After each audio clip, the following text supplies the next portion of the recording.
Good morning. Okay. This session is sponsored by the North Dakota State Suicide Prevention Program, funded by the North Dakota Department of Health and Human Services Division. The Resilience Through Connection Echo aims to provide a deep exploration of various factors that impact social connection and the predictors of loneliness. The session will be tailored with strategies to increase life skills, resilience, and foster a sense of connectiveness for people with disabilities and individuals with poor mental health. This includes enhancing knowledge of protective factors against suicide and emphasizing the importance of social connectiveness and raising awareness of the North Dakota resources and activities that promote a sense of being or belonging. Today's session will explore ways to reconnecting with a deeper sense of belonging through the internal achievements, appearances, and abilities, but being more authentic and presentative in the moment. The ECHO sessions, see here, your participation is essential to the success of the ECHO sessions. We strive to create an interactive community where presenters, stakeholders, and participants connect and or support one another. We encourage you to turn on your cameras if you're comfortable and stay engaged by asking questions after the deductive portion and offering feedback during case presentations. Individual privacy is uttermost important to us. When sharing information, please avoid using real names or initials. Please do not identify any individual family members, friends, coworkers, or email addresses. Your attention to confidentiality helps us create a safe and respectful environment for everyone. You can earn professional development credits in social work, nursing, and peer support for your participation in our Resilience Through Connection sessions. To receive credit for your attendance today, please fill out the evaluations that will be posted in the chat after the session. You can also submit your feedback in the iEcho by going to the Schedule tab and click on Submit Feedback button. Your feedback is important to us, so thank you in advance for taking the time to complete the evaluation. Today's speaker is Krista, and she's going to give you all her information. Here we go.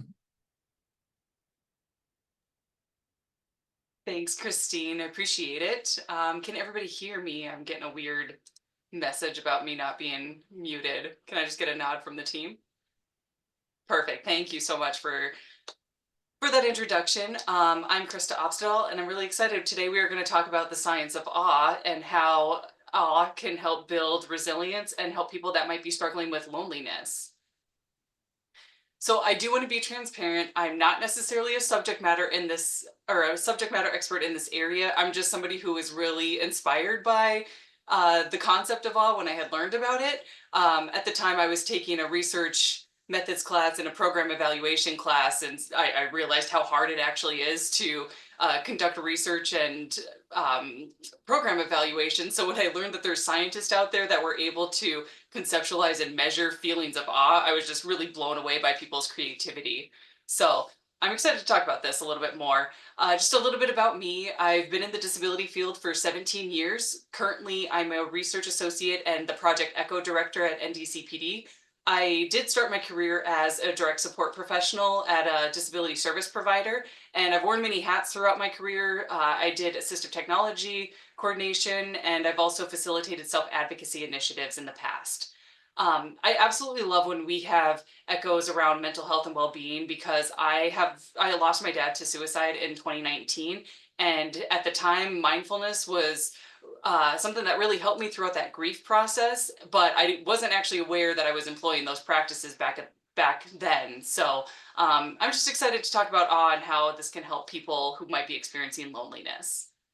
This little collage here is just a snippet of some of the awe experiences I have had in my life. So today's learning objectives, we're going to talk about, or we're going to define awe and recognize the various triggers that might lead to an awe-inspiring experience. We're going to talk about the health benefits associated with awe. We're going to talk about the link between awe and pro-social behavior, and talk about some strategies for how do you cultivate these experiences in your everyday life. If you have any questions, please feel free to throw them in the chat and I'll answer them throughout the presentation. I do have the chat pulled up here, so I'll be able to see what's being thrown in there. So let's dive in. What is awe? Awe is this feeling that we get when we're in the presence of something vast that challenges our understanding of the world. This could be looking up at a night sky and seeing a million stars, or it could be something like marveling at the birth of a child. Awe experiences are really self-transcendent. They shift our attention from just thinking about ourselves, and they make us feel like we're part of something greater. There's research that has shown that when we experience awe, it makes us more generous towards others. Some of the most common sources of awe are other people and nature, but it can be elicited in many experiences as well, such as music, art, architecture, or even just marveling at your own accomplishments, especially if there was a lot of challenges and barriers along the way to achieving certain goals and dreams. Um, One thing that I find fascinating about this science is that we kind of assume that awe is only in response to like really rare and intense events, like you have to jump on a plane to go see a sunrise over the Grand Canyon, or every 4 years when you're watching the Olympics and watching somebody break a world record. But it can actually be found in our everyday lives. It can be something as simple as watching leaves of a tree change from yellow to green or green to yellow, or seeing a stranger helping somebody in need. So yeah, we'll talk a little bit more about this in depth in the future slides. So let's talk quickly about some of the effects of awe. So awe, it's more than just this moment of wonder. It really actually has profound effects on our minds, bodies, and our relationships. Some of the physiological effects that we might experience when we're in an awe-inspiring moment could be chills, feeling of goosebumps, and changes in heart rate. Dackner Kelter, he's done a lot of research in this area, and his studies have shown that these physiological effects have reduced chronic inflammation in some of the research participants that were included in his studies, which is really mind blowing to me. Awe can have some effects on our psychology. It really shifts our perspective and it creates this sense of humility known as the small self. So it deepens our sense of connection. It makes time feel like it's more abundant. It can enhance critical thinking. It can lift our moods and reduce materialism. I know in one of Keltner's studies, they had participants create a self-portrait before entering a national park, and then they also had them draw a self-portrait after they had experienced the park, and participants typically had smaller versions of themselves after they had been in the national park versus when they first entered, they had much bigger portraits of themselves. So that's what we're kind of talking about, small self. It's like we're now connected to something much more bigger. Some of the social effects of awe. Research has found that awe inspires kindness and generosity. People who recall awe-inspiring experiences are more likely to volunteer, they're more likely to share resources and engage in helpful behaviors. So even just being in an environment like nature, it can encourage pro-social actions like wanting to help others that might be in need. So let's talk about some of the misconceptions of awe. There's one myth that you can only count on certain sources to feel it, like I mentioned, going on vacation or going to a really expensive concert. Some people rely on getting signs from the universe or maybe even going on a spiritual retreat. But the reality is that comes, awe often comes as a surprise. It's like a really quick moment that takes your breath away. And if you don't pay attention, you might feel disappointed because you're spending too much time looking for certain signs instead of taking in that present moment that might be that awe experience. Another myth is that you have to be in this clear and calm state of mind to experience awe. People often believe that if they're too upset, if they're worried or overthinking, that they're not going to be able to experience awe or wonder.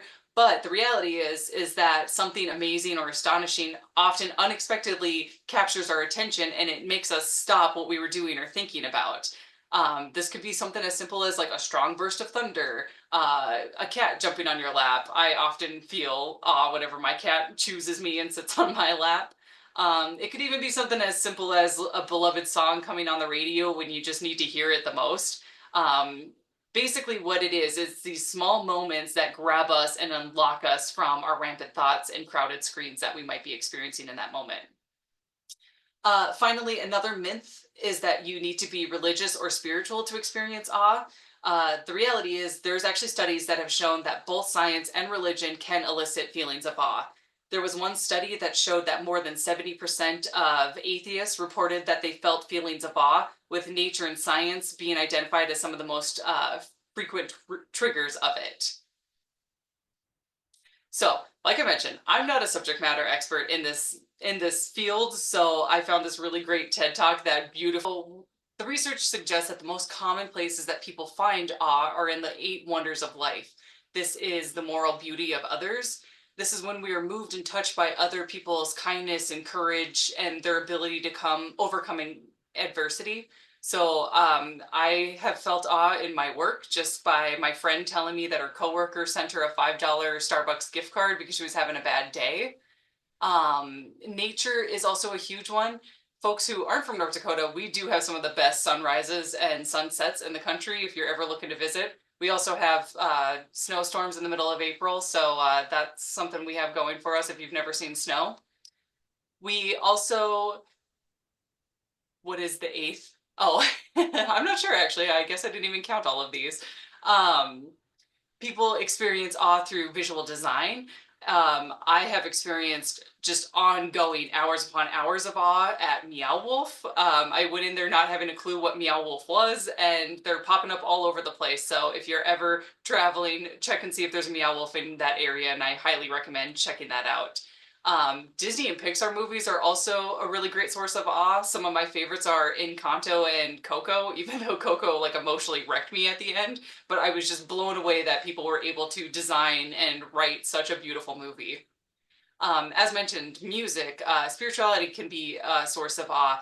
Big ideas. I've experienced awe just sitting in my office when I had first learned about Brene Brown, Amani Barberin, Lydia XC Brown, and Sydney Zarlango's work. I remember just being taken back, and my perspective of everything had changed because of their work, and it actually changed how I approached various topics, including how we develop our Echo series.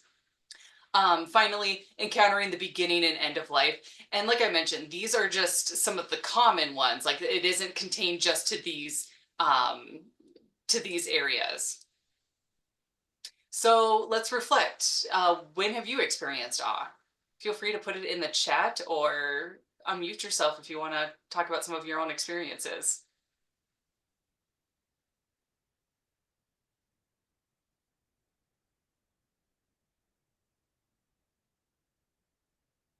Might as well play a little bit of background music while everyone's typing up their experiences. I know that Chris had shared martial arts has been a big inspiration for awe for him.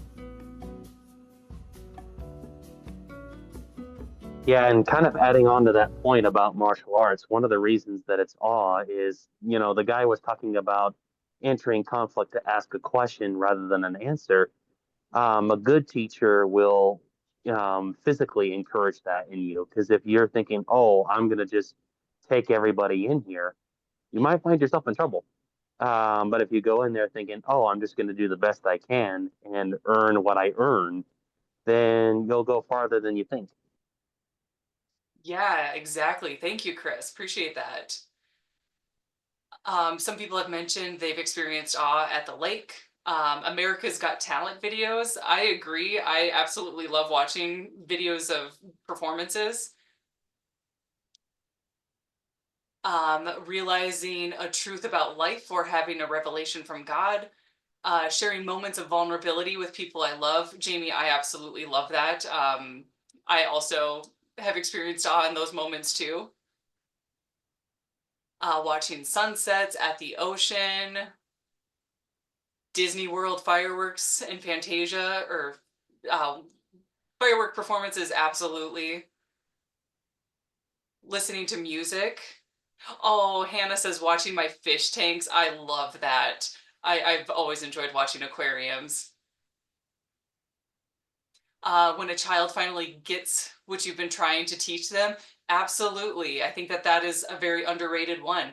Um, I have a 15-year-old son, and I always make a point to point out like the beauty in our hometown because Some days I regret living in North Dakota because of the weather. So I always try to find like little moments of appreciation. And I get so excited when I hear him pointing that stuff out to me. Like it just makes me really happy. And that we've been able to cultivate, you know, that curiosity and that excitement in children. Kristen says pretty much any live music event, absolutely. Symphony concerts are the most accessible for me. I agree. Actually, I included in my intro slide a picture from the Minot Symphony Orchestra.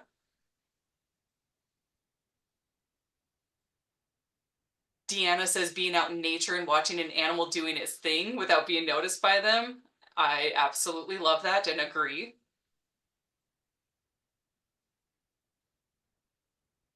These are great. There is so much wonderful things in here, and thank you all so much for sharing this.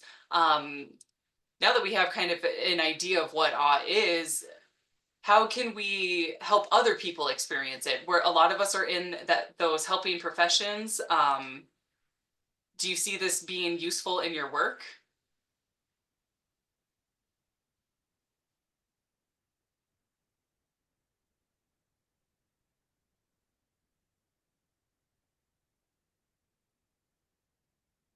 I really like Bethany's comment. She said, seeing someone's hard work finally pay off. Absolutely. I think that is an excellent source of awe. And I think that that's a way that we can help others experience it by just being open about, hey, like you worked really hard and I really have been rooting for you throughout all of this. And yeah.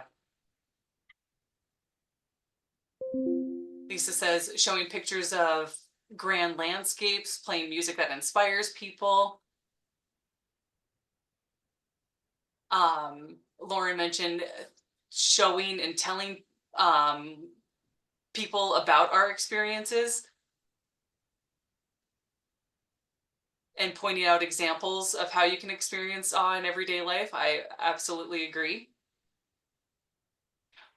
Oh, some people call them glimmers. So asking a lot of questions and offering support and gratefulness. I've never heard that. I really like that actually.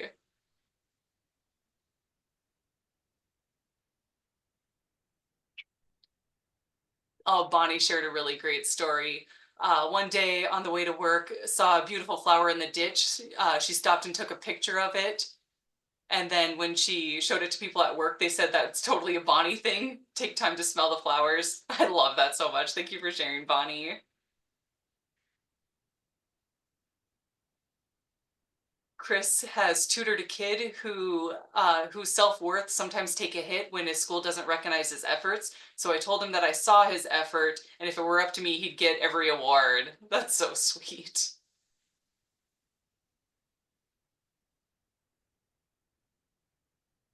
Well, these are all absolutely great suggestions. Thank you all so much for sharing. So I do have a resource page here. The Berkeley Greater Good, oh my gosh, the name is flying off the top of my head. Greater Good Science Center has some great resources. You can take an awe quiz to learn more about your awe experiences. You can take an awe walk, and I really like this link here because it gives you a little bit more insight on how to do that with awe in mind, not just necessarily mindfulness. Writing an awe narrative, and like I said, that link includes some instructions on how to make it different from a typical journal prompt. Another thing is consuming awe-inspiring media. So I've included some of my favorite media. Crip Camp on Netflix is absolutely wonderful. If you aren't familiar with some of the early civil rights movements in with disability rights, that's a great resource, and it's one of kind of the untold parts of history that a lot of people aren't quite aware of. I included a link to one of Brene Brown's talks, one of my favorite ones that she's done. And there's also a great Science of Happiness podcast where they do these awe narratives and they put it to with music, and it just lifts your mood for sure. Lauren, yes, these links are hard to see, but they're all uploaded into iEcho, and you'll be able to see them easier when you download the PDF version. Here is all of my references. Please note that I did include the YouTube video that we watched if anybody wants to watch it again. So please feel free to take a look at that. And do we have any questions? Sharon says that everybody should watch Crip Camp. Absolutely, I agree. Even if you're not in the disability field, it is such an important film, and honestly, it's given me a lot of hope in recent times, so I highly recommend it.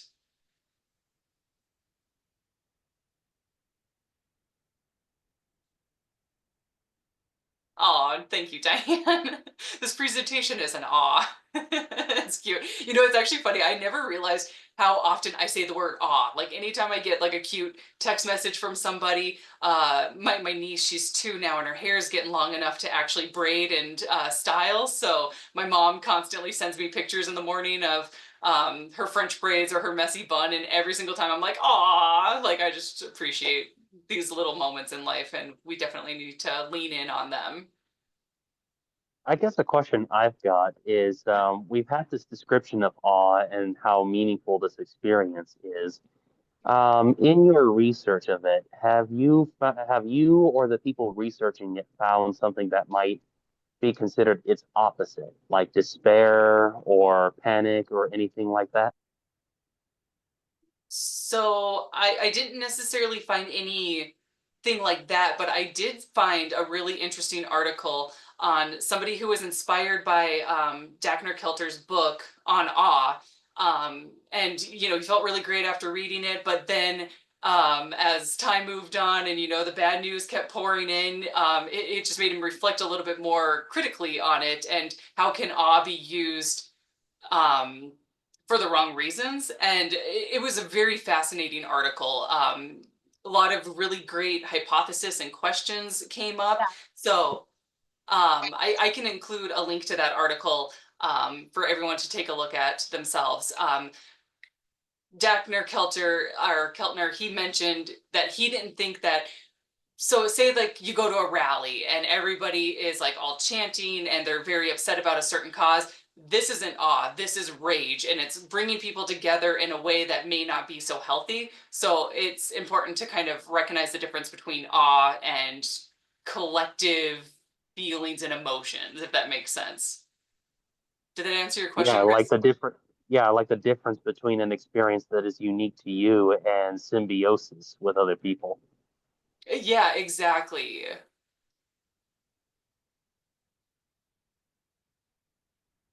Lauren mentioned the TED Talk was pointing to fear as an opposite. Opposite? That's hilarious. So fear is certainty, whereas awe is uncertainty. I think that that's a fair observation of it for sure.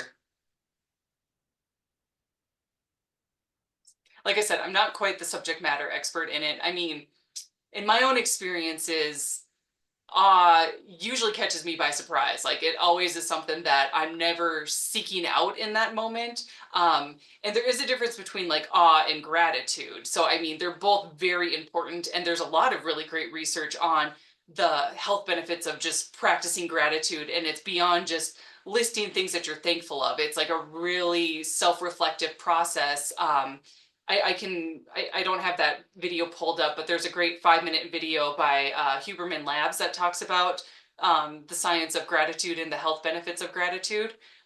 So, I mean, all of these things can be employed in different ways, if that makes sense. Jamie mentions a welcome of the uncertainty. Sometimes uncertain can be scary if we don't lean in 100%. And yeah, I can look for that video. If I can't find it during this session, I will include it in the additional resource link. I would say I would just go back to my history, but I know I watched that over the summer, so I'll never be able to find it with how much I Google every single day.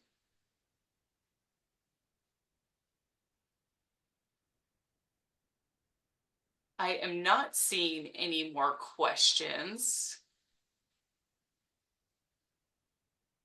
So I'm going to go ahead and pass it on to our case presenter for today. I'd like to introduce Ricky and Emily, who are going to talk about their programs at Annie's House, which is located in Bottineau, North Dakota. And this is a great place to go if you're needing a little bit of awe in your life. So I will go ahead and pass it on over to Ricky and Emily. Thank you, Krista. My name is Ricky. This is Emily. We are the adaptive program coordinators up here at Annie's house at Botno Winter Park. We are just wrapping up our winter season, although it is still very, very snowy up here, kind of like the picture you see on your screen here. We are going to share a slideshow with you all. Let us know if you have questions. We will look for them in the comments. We do have a little spot saved at the end for questions too. I'm going to share my screen here. Maybe. Bear with me. Perfect. Emily's going to do some talking here. So Annie's House is a collaboration between the Ann Carlson Center, which some of you may know more down in the Jamestown area, but they're actually kind of all over the state of North Dakota. So we work through them with Botno Winter Park, which is where Annie's House is located. And Annie's House is actually a building that was built in honor of Ann Nicole Nelson, who passed away in the attacks on 9/11. She was working in one of the buildings on the 104th floor. And so after those attacks, her computer was brought back to her mom and dad. And when they looked through it, they found a bucket list. And on that bucket list, they found that she wanted to have a house in North Dakota and that she wanted to take people skiing. And so that's what kind of brought about this program. Yeah. And so what we do is we provide year-round recreational activities for people with disabilities. So winter is our most popular time because we have a very unique facility in the winter. Ricky will tell you more about that. Yeah, so here is a slide up on the left side there. That just shows some downhill skiing. We have a lot of adaptive equipment that we use. So you can come if you have any type of disability. Could be cognitive, physical, whatever it may be. On the left there, we're just using a pole to help somebody ski. And on the right, this is a device we call the slider. And we kind of shied away from this device for a long time, but we're really getting the hang of it now. It's if you have weak legs, if you had a stroke, it is a little tricky to get the hang of, but we are really loving it. And our program pushes for trying to get you to connect with your peers and family to be skiing on your own so that you can get out there without our assistance, or if you still need our assistance but want to ski with your family and friends, we love to make that happen. My slide doesn't want to go. There we go. On the left in this picture, this is our bi-ski. This is such a wonderful tool that we put a lot of hours on during the winter. This is for people who have a little bit more of a physical disability and can't walk, if they're in a wheelchair, or if their cognitive disabilities prevent them from kind of following directions and things like that. Our bi-skiing is probably one of our most popular things that people come do with us during the winter time. For people who don't like to ski, such as myself, I actually am not a downhill skier.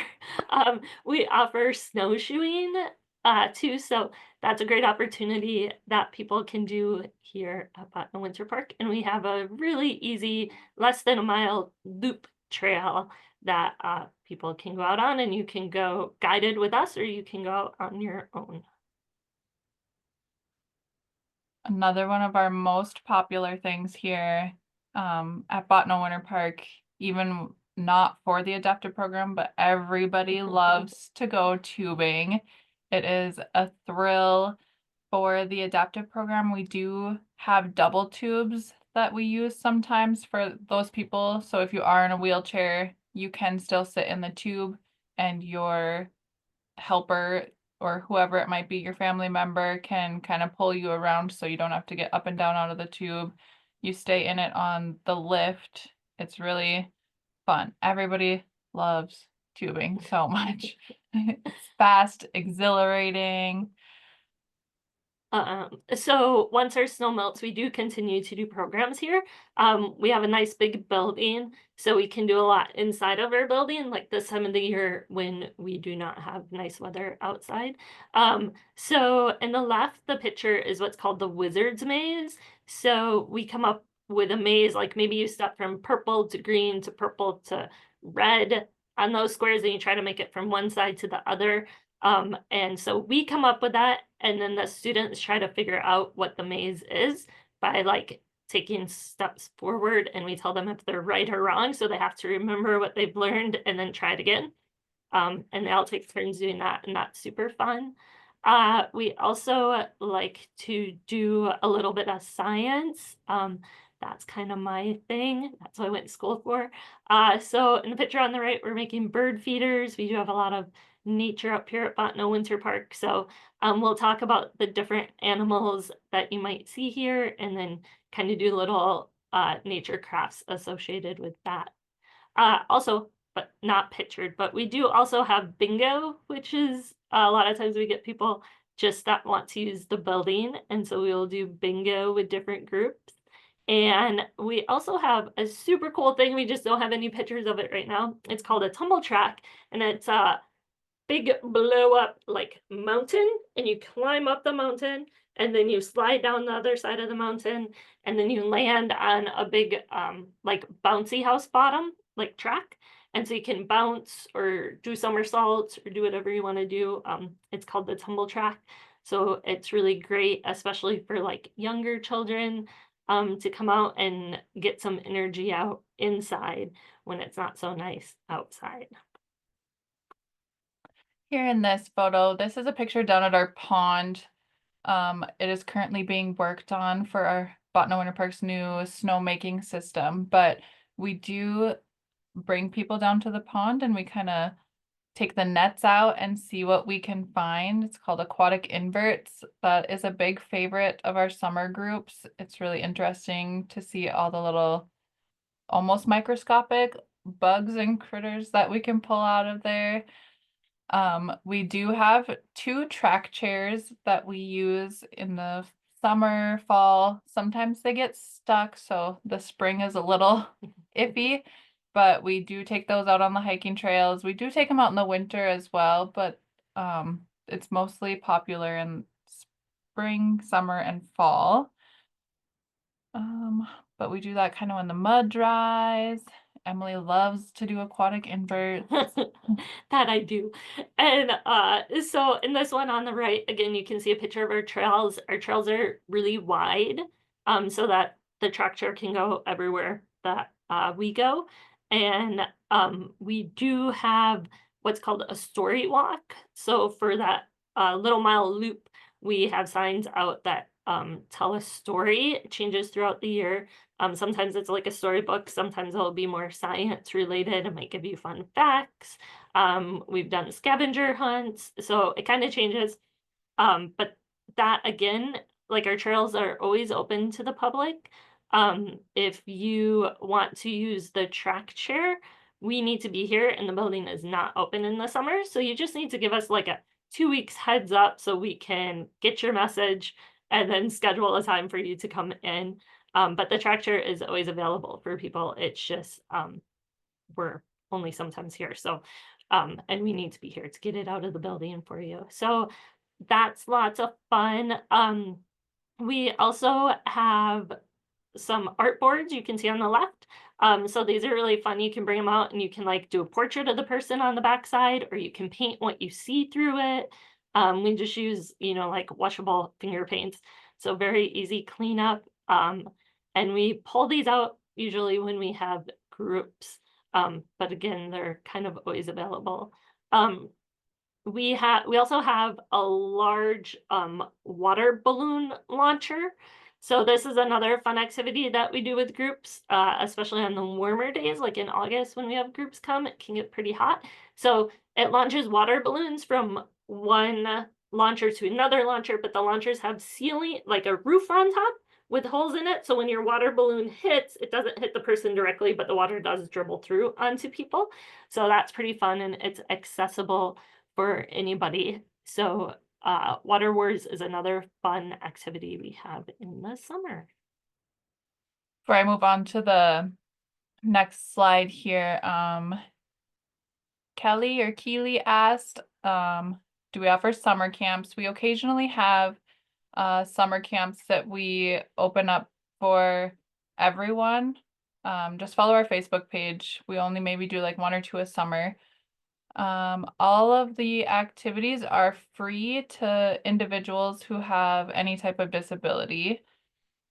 Yes, our trails are open for public use. They are a lot of fun. Our most recent storybook or our story walk hike, we did a snowshoe hike and we had affirmations out on the storyboards. So that was really fun out there. Let's see if I can get this to work. Ooh, another thing we do, the last few years we've had a fall family festival, and that is open to the public as well. We do a lot of archery. We shoot at pumpkins. We set up a pumpkin launcher. We do a glowing pumpkin hike. So there's a lot of family activities. They have done chairlift rides before. But archery is something we also do during the summer, sometimes during the spring, depending on how muddy it is. But Emily is our archery gal over here, but a lot of our groups and participants really like the archery as well. All right, do we have any? That's kind of what we do up here. What kind of questions do you all have for us? Let us unmute yourself or put it in the chat over there. Just I see some of you are looking at coming and using our trails. We do another fun trail to hike is the one that actually goes up the side of our ski hill, and then you go across the top of the ski hill and then down the other side. So that is really pretty. And in the past we've done like sunset yoga up at the top of that trail.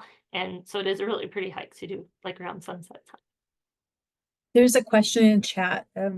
Someone asked, I'm assuming there's a cost for these activities?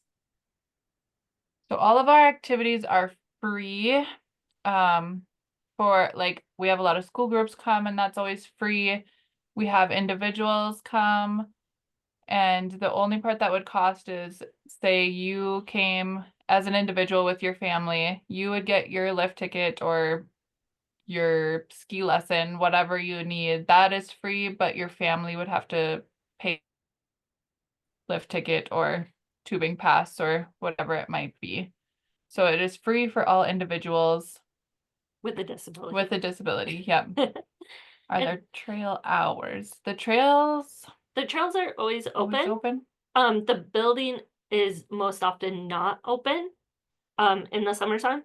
So you would want to, that means there's not really any restrooms. We do have a couple outhouses out on the trail, and they're usually in okay shape. But but the building itself is not open. And even when the building is open, just so you know, there is no drinkable water at our location. So if you are coming to hike, you would want to bring water. And we have had people come, like if you call us, we're more than happy to be here. We both work part-time. So we do have those part-time hours we can be here. We just need to know when you want us here. So, and because the best way to get a hold of us truthfully is through our email, because we can get that anywhere. And sometimes if you call our phone, it's the same phone that goes to Botno Winter Park. So sometimes there can be a little Delay. in getting us the messages. So email is the best way to get a hold of us. And we are more than happy to be here to meet you and get your track share and get you started on the trail. If you have like a group of friends that wants to come, and one of you has a disability, we're more than willing to like meet and do activities with that group of friends, stuff like that. All right, we have a question. Type of keywords that should be used to see if there's similar programs in other people's area. That is a great question. We I guess mostly I would search for adaptive recreation programs or adaptive skiing if that's more what you're looking for. We were talking actually before we started here. All the state parks in North Dakota do have track shares, I do believe, or at least the majority of them. Mhm. They're being really slow at rolling out their program, and so you might just have to call the state park and see. And I have seen. I'm originally from Wisconsin, and so I know some of those state parks have track shares too. And I've seen some posts from my friends in Minnesota about it also. So, I think it would be worth calling any state park in any state to see if they have those chairs available. Available. Although we did just spend some time together at Montana State Parks, and they are They won't have track chairs. nothing like North Dakota State Parks, unfortunately. We found out our state parks are really fancy. We have Mhm. running water and flushing toilets at North Dakota State Park. So We will, I don't know, Krista, if you have our brochure, but we can share that with Krista and she can get that to everybody.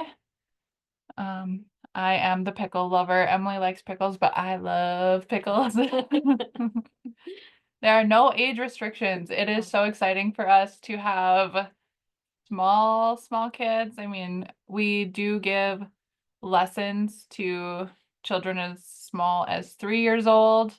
I don't know off the top of my head our oldest participant that we've had, but we've had a lot of adults come. We do not as much anymore. We're hoping to get back into working with veterans for our program more. So that kind of brings us more of an adult crowd. But I would say yeah, we have a good mix between kids and adults and yeah, definitely. yep. Options. Yeah, any other questions for us? Perfect. Well, thank you for your great presentations today. Thank you for attending today's webinar, and we hope you enjoyed today's contact. I'm looking forward to hearing more about your pickles and your adaptive sports and all that kind of stuff. And I will definitely be looking into more of the AWE experience. We appreciate your feedback, and I'll be posting the survey. Certificates will be emailed out to all the participants who complete the survey. If you did not get one for the past ones, please email Jody. I'll put that email into the chat. And then once again, thanks you for your participation. We hope to see you next week when we hear about the impact of ableism on loneliness. So thank you so much, guys. I appreciate it.